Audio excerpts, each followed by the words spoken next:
Nós estamos num estudo de Mateus capítulo 17. Aqui é o ponto de partida, mas tem muitas revelações que Deus está nos dando. Mateus, o primeiro livro do Novo Testamento, Mateus 17. 6 dias depois, tomou Jesus consigo a Pedro e a Tiago e a João, seu irmão, e os conduziu em particular a um alto monte. Eu tenho explicado o seguinte: por mais que eu pregue aqui na igreja, quarta-feira eu faço 6 cultos, eu prego em todos eles. Sexta-feira eu prego em 6 cultos também. Segunda-feira eu estou fazendo agora campanhas fora, numa igreja, na terça em outra, tudo fora programa de rádio, programa de TV, gravação, tudo isso. Mas nada, entenda bem, substitui o meu momento a sós com Deus. A mesma coisa é você. Por mais que você seja assíduo à igreja, por mais que você frequente a igreja, você tem que ter o seu momento a sós com Deus. E esse momento tem que ser diário. Todo dia você precisa dessa comunhão. Lembra do que falou Davi? Davi falou no Salmo 27:4: uma coisa pedi ao Senhor e a buscarei, que eu possa morar na casa do Senhor quando? Todos os dias. Aí nós aprendemos a morar na igreja, não. Todos os dias ter comunhão com Deus. Todos os dias você entrar na presença dEle. Jesus falou para você, Mateus 6,6, você deve entrar no seu quarto, fechar a porta, e ali você ora a Deus. Então nós precisamos desses momentos a sós com Deus. Pergunto para você, você responde para você todo dia tem um encontro com Deus? Todos os dias você fala com Deus? Ou só quando a corda está no pescoço? Não adianta você procurar alguém para desabafar, você tem que procurar Cristo. Aí você fala com ele, abre para ele e você desabafa. Não que você não pode ter uma pessoa com quem conversar, mas nós temos que aprender a confiar no Senhor. A Bíblia diz, entrega o teu caminho ao Senhor, coloca o problema diante de Deus. Então tenha essa comunhão com Deus. E o Pedro, João e Tiago fizeram isso. Versículo 2, e transfigurou-se diante deles. Você vai ter experiência ímpar, experiências ímpares que você nunca teve na vida. Não é que eu quero ensinar você a ser fanático, não. Mas você precisa de comunhão com Deus, de intimidade com Deus. E o seu rosto resplandeceu como o sol, e as suas vestes se tornaram brancas como a luz. E eis que lhe apareceram Moisés e Elias falando com ele. Aqui o pessoal às vezes indaga, alguns, mas por quê? Que visão é essa de Moisés e Elias? Bem, nós temos várias interpretações que as pessoas contam, né? Pessoas que estudam para isso, e a maioria, muitos entendem assim, é apenas uma visão do reino futuro. Porque o Moisés, a Bíblia é taxativa em dizer para nós que ele morreu. Lá em Josué capítulo 1, fala assim, e sucedeu depois da morte de Moisés. Josué 1:2, Moisés, meu servo, é morto. E nós sabemos que o Elias foi arrebatado. Então, aí o que os estudiosos falam? Elias representa a igreja arrebatada naquele dia, né? Se fosse hoje, seria nós. E o Moisés representando aqueles que já morreram, mas que no dia do Senhor vão ressuscitar. Mas não é mérito para hoje, nem vamos entrar mais não. E tomando Pedro a palavra, disse a Jesus, Senhor, se queres, façamos aqui 3 tabernáculos, um para ti, um para Moisés e outro para Elias. Ele falava do que não entendia. O Jó falou isso no capítulo 42 de Jó. O Jó diz assim, eu falava do que não entendia. Coisas que para mim eram maravilhosíssimas. Isso acontece conosco também. Nós falamos a vez do que não entendemos. Então temos que aprender que Ele é Senhor e nós somos servos. Deixamos Ele falar, deixamos Ele nos dirigir. E às vezes queremos dirigir. Na segunda parte eu vou falar sobre isso, que às vezes queremos dirigir o Senhor. Bem, vamos ficar aqui ainda. E estando Ele ainda a falar, eis que uma nuvem luminosa os cobriu. E da nuvem saiu uma voz que dizia, este é o meu filho amado em quem me comprazo, escutai-o. Nós temos que aprender a escutar o Senhor. Nós estamos num mundo de muitas vozes, tantas vozes, né? De vez em quando aparece aí um apologético, aparece um profeta, não sei mais o quê. Não que não possamos ouvi-los, mas não podemos ouvir o que contradiz a palavra. Não vou recapitular, não dá para falar tudo que eu já passei aqui. Mas eu estou falando um pouquinho mais no livro de Marcos, capítulo 5, Marcos 5:21, a ressurreição da filha de Jairo. Mas nem a ressurreição em si, são esses ensinamentos. Marcos capítulo 5, versículo 21. E passando Jesus outra vez num barco para o outro lado, ajuntou-se a ele grande multidão, e ele estava junto do mar. E eis que chegou um dos principais da sinagoga, por nome Jairo, e vendo, prostou-se aos seus pés, e rogava-lhe muito, dizendo: minha filha está moribunda, está morrendo, está à morte. Rogo-te que venhas e lhe impõe as mãos para que sare e viva. Pensa, o Jairo era da sinagoga, fazia oposição em tudo a Jesus. Jairo recebia informações. Seu Jairo, um paralítico foi curado. Deve ser combinado. Não sei não. Depois, seu Jairo, outro paralítico foi curado. Esse cara deve estar pagando esse pessoal para fazer isso. Seu Jairo, é meu vizinho, eu conheço, ele era paralítico mesmo. Seu Jairo, um cego enxergou.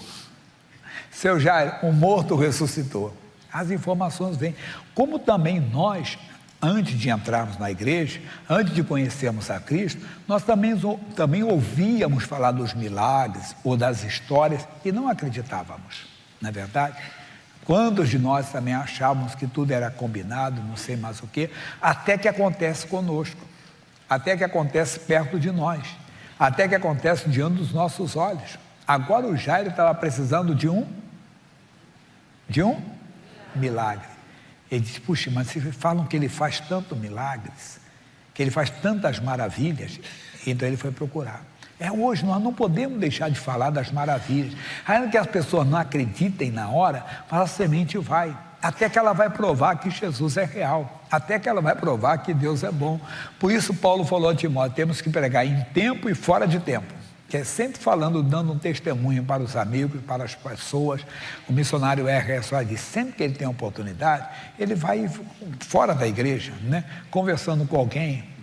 Igreja, às vezes vem a pessoa, programa de televisão, diretor de rádio, aquilo tudo, e sempre que ele pode, ele vai e dá um testemunho. Deixa eu mostrar aqui o que aconteceu numa reunião nossa, ainda que na hora a pessoa não acredite, mas a semente vai sendo colocada. Porque se nós olharmos, mas tem gente que fala isso, fala aquilo. Eu tenho mostrado para a igreja que falavam de Jesus. Veja comigo João capítulo 7, versículo 12. Você já ouviu isso aqui? João 7, 12. O que diz lá? João capítulo 7, versículo 12. E havia uma grande murmuração entre a multidão a respeito dele. Diziam alguns: ele é bom. E outros diziam o quê? Não, antes engana. De quem eles estão falando?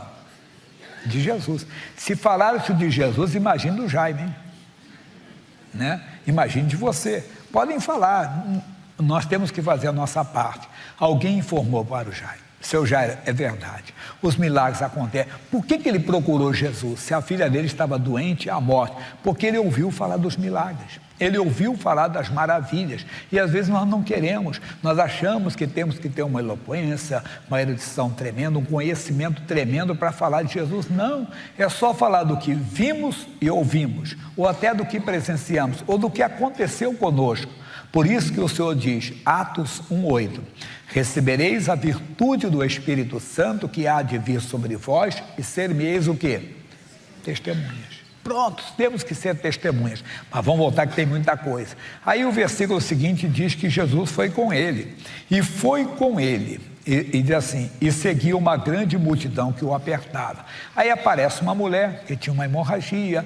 Jesus para dar atenção a esse caso, a mulher é curada. No versículo 35, estando ele ainda falando, chegaram alguns do principal da sinagoga, a quem disseram: a tua filha está morta, para quem fadas mais o mestre? E Jesus, tendo ouvido essas palavras, disse ao principal da sinagoga: não temas, crê somente. E agora? Em quem ele vai crer? Nos que trouxeram a notícia ou em Jesus? Aqui está a nossa mensagem. Vamos voltar, não precisa sair aqui, eu vou ficar aqui. Ele vai voltar comigo lá no Mateus 17, onde nós paramos no versículo 5. Vamos lá? O que diz? Estando ele ainda a falar, eis que uma nuvem luminosa os cobriu, e da nuvem saiu uma voz que dizia: este é o meu filho amado, em quem me comprazo, escutai. Aí nós voltamos àquele ensinamento, até que o pastor Anselmo da Argentina que trouxe, eu peguei aqui o gancho, que ele contou quantas vezes as pessoas querem dar nome para os nossos filhos, né? Aí nós vamos lá para o livro de Lucas, no capítulo 1, no versículo 57, mas volta aqui no Marcos, Lucas 1:57. E completou-se para Isabel o tempo de dar à luz, e teve um filho. E os seus vizinhos e parentes ouviram que tinha Deus usado para com ela de grande misericórdia, e alegraram-se com ela. E aconteceu que, ao 8º dia, vieram circuncidar o menino, e lhe chamavam Zacarias, o nome de seu pai. E respondendo sua mãe, disse: não, porém será chamado João. E disse: ninguém há na tua parentela que se chame por esse nome. Aí o pastor disse: as pessoas querem dar nome até aos nossos filhos. Alguém disse: seu filho é maconheiro. Não, a Bíblia diz que seu filho é herança do Senhor. O que eles trouxeram para Jairo? Um fato: sua filha está morta.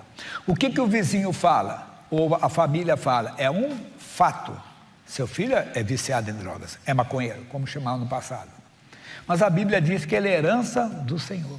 Este é o meu filho amado, a ele eu ouvi. Não é negação dos fatos, não. Não é negação dos fatos. É não concordar com os fatos, é diferente. Entender? Não concordar com os fatos.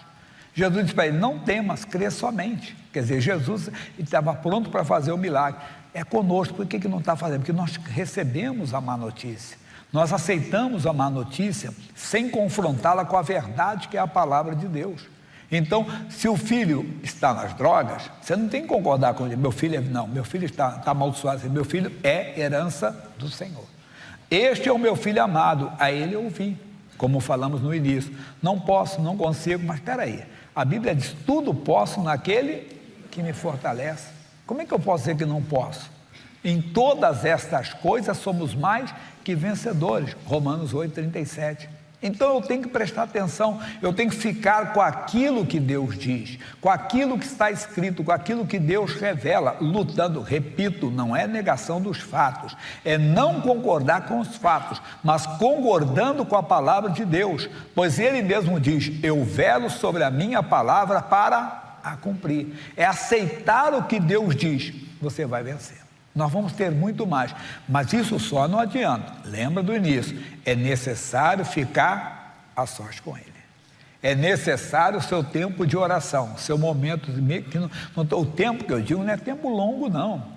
Tem que aprender. Po Yong Cho, um pregador sul-coreano que recentemente foi para a glória, e ele falou: você tem que vencer a você mesmo orando. Mesmo quando você não quer orar, você ora. É 5 minutos, faz um louvor, adora. Não precisa fazer muito agora, ore com a palavra. O que é orar com a palavra? Isso aí é um outro pregador chamado Reagan que fala sobre isso. O que é orar com a palavra? Você pega aqueles versículos da Bíblia, por exemplo, eu sozinho, você sozinho orando: Senhor, me fortaleça no Senhor e na força do seu poder. Isso está escrito em Efésios 6:10. Aí você lê a Bíblia e ora com aquela palavra: Deus, me fortaleça no Senhor e na força do seu poder. Deus, ajuda-me a não dar ouvidos às má notícias. Salmo 112, versículo 7. Por isso você tem que ler a Bíblia e orar. Orando, você vai ver que você vai crescer. Você precisa, não é fazer longas orações, não. Tudo bem, tem dia que você pode fazer aquela adoração, aquele cântico, aquele prazer de estar diante de Deus. Entrar em tua presença é tão bom. Aí você vai e canta, não é mesmo? Mostraram para mim um pastor nosso cantando. Ele disse: é do meu time, irmão. Não canta nada, mas está louvando a Deus. Ele está ali na presença de Deus. O vizinho pode reclamar, parente, na igreja, pessoal, esse cara canta mal. Deus não vê isso, não. É você com Deus, né? Você não precisa você vai cantar até um cântico novo, até na língua dos anjos você vai cantar. Você precisa dessas experiências com Deus. Fique a sós, você vai ver coisas que você não veria em outro lugar, e mais, a palavra de Deus vai ser mais clara. Você vai aprender a ouvir o Filho de Deus, você vai aprender a crescer na graça, a ter muito mais dele. Deixa eu até voltar lá no Mateus, para terminar isso aqui, no capítulo 17, versículo 5.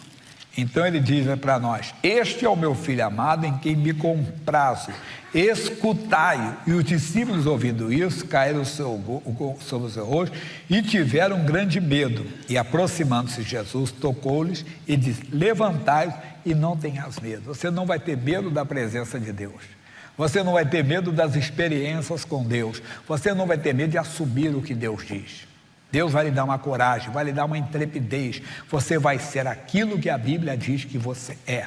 Então, Zacarias, vai ser o nome dele? Não, o nome dele é João. Não tem ninguém. Aí pediram o pai pegou a tabuinha lá e escreveu João. Quando ele escreveu João, a língua dele soltou, porque ele tinha ficado mudo, porque quando o anjo Gabriel falou que ele seria pai de um menino chamado João, ele não acreditou. Ele disse: como é que eu saberei isso? Eu já sou velho, minha mulher é avançada de idade, mas a bênção veio. A bênção virá para você também. Segura essa mensagem, daqui a pouco tem mais. Deus trouxe você para ouvir isso. Não dê ouvido aos outros. Assuma o que Deus disse: este é o meu filho amado, em quem me comprazo. O doutor não está errado quando disse: você está com diverticulite, um exemplo. Mas a Bíblia diz: você foi curado pelas feridas de Jesus. Aí você entra em oração, amaldiçoa a diverticulite. Por favor, faz o tratamento que o doutor mandou. O tratamento é para acabar com a doença. Então, se a oração é para acabar com a doença e o tratamento é para acabar com a doença, os dois estão do mesmo lado, tá? Então não entra em polêmica boba não, em discussão boba, se pode ou não pode, não. O remédio que o doutor vai passar é para acabar com a doença, a oração é para acabar com a doença, então os dois podem andar juntos, não tem problema. Mas o médico não vai tomar da sua cabeça também não, né? Vai lá e creia, você vai ter muito mais. Lute contra as evidências, lute contra os fatos, você vai ver muito da glória de Deus. A palavra de Deus, este é o meu filho amado em quem me compraz, escutai. Tem muita coisa aqui que não dá para falar de tudo. Eu falei, por exemplo, que não tem que ouvir um profeta. Lembra lá de 1 Reis 13? Só vou ler o 18 para você. O homem era de Deus, mas olha o que ele fala para o outro homem de Deus. Ele diz: também eu sou profeta como tu, e um anjo me falou pela palavra, dizendo: faze-o voltar contigo à tua casa, para que coma pão e beba água. Porém, mentiu-lhe. Quer dizer, eu não tenho que ouvir o profeta, se ele, entenda bem, está contradizendo a palavra de Deus. Como? Versículo 17, volta para o 17. Porque foi mandado pela palavra do Senhor: ali nem comerás pão, nem beberás águas, nem tornarás a ir pelo caminho por que foste. Um resumo rápido para quem não conhece a história. Um homem de Deus saiu de Belém de Judá e foi repreender a idolatria de um rei chamado Jeroboão. Quando ele falou, o rei não gostou, estendeu a mão contra ele, a mão ficou seca. Aí ele pediu misericórdia: ora ao teu Deus para que a mão se restitua. A mão foi restituída. Rapaz, eu quero te dar um presente, vamos comer um pão, beber água. Não, rei, Deus me falou pela palavra que eu não posso comer pão nem beber água. Foi embora. Aí chegou um profeta: vamos comer a minha casa, comer um pão, beber água. Aí ele falou isso aqui do 17, Deus me mandou pela palavra. O outro diz: não, mas um anjo me falou. Irmãozinho, nenhum anjo pode mudar a palavra de Deus. Para quem está começando no Evangelho, Gálatas 1,8, olha o que diz. Gálatas 1,8: porque ainda que nós mesmos, ou um anjo do céu vos anuncie outro evangelho, além do que já vos tem anunciado, seja anátema. E o que é isso? Amaldiçoado, condenado. Não pode. Não fique escandalizado, nem o próprio Deus. Malaquias 3,6 ele diz, 3,6, porque eu, o Senhor, não mudo. Mateus 24,35, os céus e a terra passarão, mas as minhas palavras, Deus não vai dar uma palavra e depois vai mudar. Não existe isso. Aí vem só o final para você, que eu tenho outra parte, que é Lucas capítulo 10, versículo 4. Veja comigo. 10. Então não leveis bolsa, nem alforje, nem sandália, e a ninguém saudeis pelo... Se eu estou, olha para mim, se eu estou no caminho, na palavra, eu não tenho que saudar ninguém. Eu não tenho que ouvir ninguém, nem o profeta. Se o profeta me faz algo que está fora, eu já estou no caminho. Por que Deus tem que ouvir o profeta? Eu não tenho que ouvir o profeta, eu não tenho que ouvir o anjo, eu tenho que ouvir a palavra de Deus. E não se escandalize, nem a você mesmo. Aí vai ser o gancho para a outra mensagem, que é Provérbios, capítulo 16, versículo 25. Há caminho que ao homem parece direito, mas o seu fim são os caminhos da morte. O que é isso? Você não vê o erro, não vê nada de errado. Não tem nada de errado. Quando Sara ofereceu Agar para ser mãe dos seus filhos com Abrão, ela viu alguma coisa de errado? Era costume. Nós criticamos muito às vezes Sara. A Sara não era uma mulher devassa, ou uma mulher sem freio moral que oferece uma amante para o seu marido, não. Nem uma mãe de aluguel ela ofereceu, era a cultura deles. Se você for à frente, você sabe que a história, o Abraão teve os 2 filhos, Isaque e o Ismael. E o Isaque deu para ele 2 netos, Esaú e Jacó. Jacó teve filhos com quantas mulheres? 4. Com a Lia, a primeira mulher, teve 6 filhos, Rubem, Simeão, Levi, Judá, Isacar e Zebulon, mais uma menina. A serva dela, Zilpa, teve 2 filhos, Aser e Gade. 2 filhos teve com a serva da Raquel, a Bila, Dan e Naphtali. E teve 2 filhos ainda com a Raquel, os últimos, José e Benjamim. Mas por que eu falei isso? Alguém na Bíblia chama o Jacó de devasso? De prostituto porque ele teve filho com 4 mulheres? Porque era uma coisa deles, mas não era plano de Deus. Então, você olha e não vê, não tem maldade nenhuma, não tem erro. Não, aprenda, este é o meu filho amado, a ele ouvi. Não estou ensinando briga na sua casa, não. Mas a esposa não tem que ouvir o marido se ele trouxer alguma coisa fora da palavra. De manhã eu falei dos filhos. O filho não tem que obedecer o pai fora da palavra, mas com educação, com mansidão. O pai chega e diz: filho, completou 18 anos, você é homem, rapaz, vem aqui comigo, tomar uma pinga aqui agora.